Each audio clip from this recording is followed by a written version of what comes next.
ಸಾಂಸ್ಕೃತಿಕ ನಗರಿ ಮೈಸೂರಿನಲ್ಲಿ ದಸರಾ ಸಂಭ್ರಮ ಮನೆ ಮಾಡಿದೆ. ಇಂದಿನಿಂದ ಕ್ಯಾಪ್ಟನ್ ಅಭಿಮನ್ಯು ಟೀಮ್ಗೆ ಮರದ ಅಂಬಾರಿಯನ್ನ ಹೊರಿಸಿ ತಾಲೀಮನ್ನ ಕೂಡ ಮಾಡಲಾಗ್ತಾ ಇದೆ.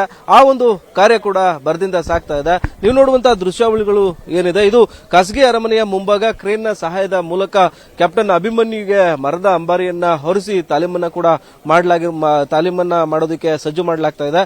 ಮೈಸೂರಿನ ಅಂಬಾವಿಲಾಸ ಅರಮನೆಯಿಂದ ನೇರವಾಗಿ ಬನ್ನಿಮಂಟಪಕ್ಕೆ ಈ ಮರದ ಅಂಬಾರಿಯನ್ನ ಹೊತ್ತು ಅಭಿಮನ್ಯು ಅಂಡ್ ಟೀಮ್ ಸಂಚಾರ ಮಾಡುತ್ತೆ.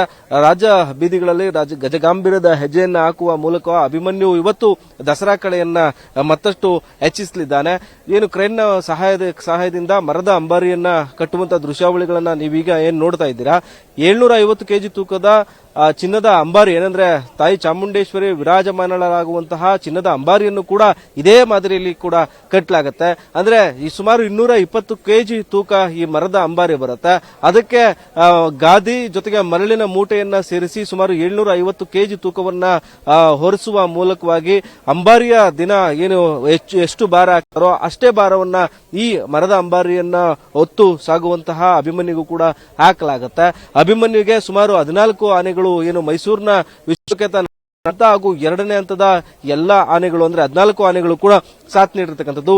ಅಭಿಮನ್ಯುವಿಗೆ ದೊಡ್ಡ ಅರವೆ ಲಕ್ಷ್ಮಿ, ವರಲಕ್ಷ್ಮಿ ಜೊತೆಗೆ ಲಕ್ಷ್ಮಿ ಸೇರಿದಂತೆ ಸುಗ್ರೀವ, ಭೀಮ, ಕಂಜನ್, ಏಕಲವ್ಯ ಸೇರಿದಂತೆ 14 ಆನೆಗಳು ಕೂಡ ರಾಜಬೀದಿಗಳಲ್ಲಿ ಹೆಜ್ಜೆ ಹಾಕಿ ತೆರಳಿರುವಂತದ್ದು.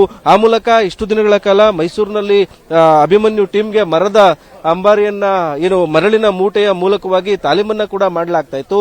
ಆದರೆ ಇಂದಿನಿಂದ ಮರದ ಅಂಬಾರಿಯನ್ನ ಹೊರಿಸುವ ಮೂಲಕವಾಗಿ ಮೈಸೂರಿನ ಅಂಬಾವಿಲಾಸ ಅರಮನೆಯ ಅಂಗಳದಿಂದ KR ವೃತ್ತ, ನ್ಯೂ ಸಾಯಾಜಿರಾವ್ ವೃತ್ತ ಜೊತೆಗೆ ಮೈಸೂರಿನ ಬನ್ನಿಮಂಟಪದ ರಸ್ತೆ ಏನಿದೆ ಆ ರಸ್ತೆಯ ಮೂಲಕವಾಗಿ ತೆರಳಿ ಬನ್ನಿಮಂಟಪಕ್ಕೆ ತೆರಳಿ ವಾಪಸ್ ಅಭಿಮನ್ಯು ಟೀಮ್ ವಾಪಸ್ ಬರುತ್ತೆ. ಜೊತೆಗೆ ಇದರ ಅಭಿಮನ್ಯು ಆದ ಬಳಿಕ ಬೇರೆ ಇತರೆ ಆನೆಗಳಿಗೂ ಕೂಡ ಈ ಮರದ ಅಂಬಾರಿಯ ತಾಲೀಮನ್ನ ಮಾಡುವ ಮೂಲಕವಾಗಿ ದಸರಾಗೆ ಅರಣ್ಯ ಇಲಾಖೆ ಆನೆಗಳನ್ನ ಸಜ್ಜುಗೊಳಿಸಲಾಗ್ತಾ ಇದೆ.